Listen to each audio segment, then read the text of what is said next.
भोजपुरी सोनू चमोली।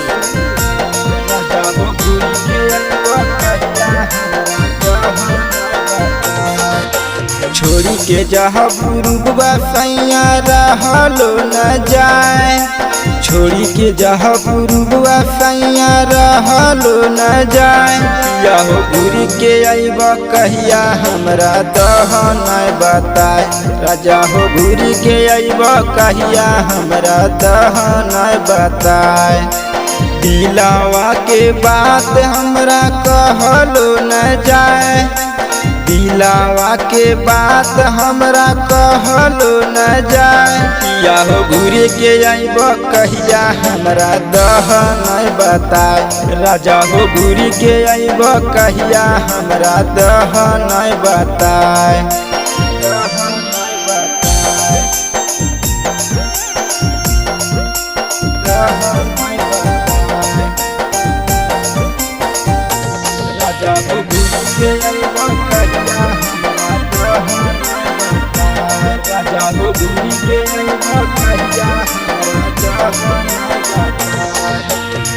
लागल रह चाहे मनमा में आस हो, रोज रह चाहे पिया से जिया उदास हो।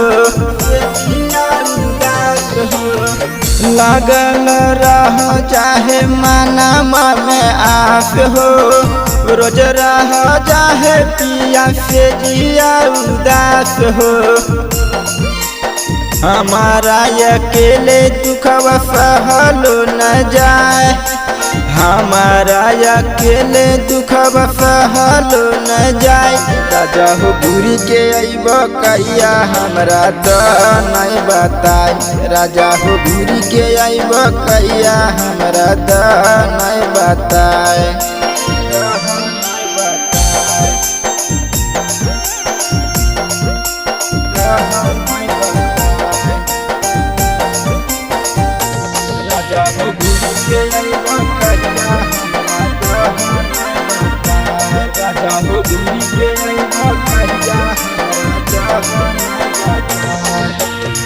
जाके परदेसवा से फिर चली आई हा, सब दिन के चक्कर में तू हमरा जन भूलैया।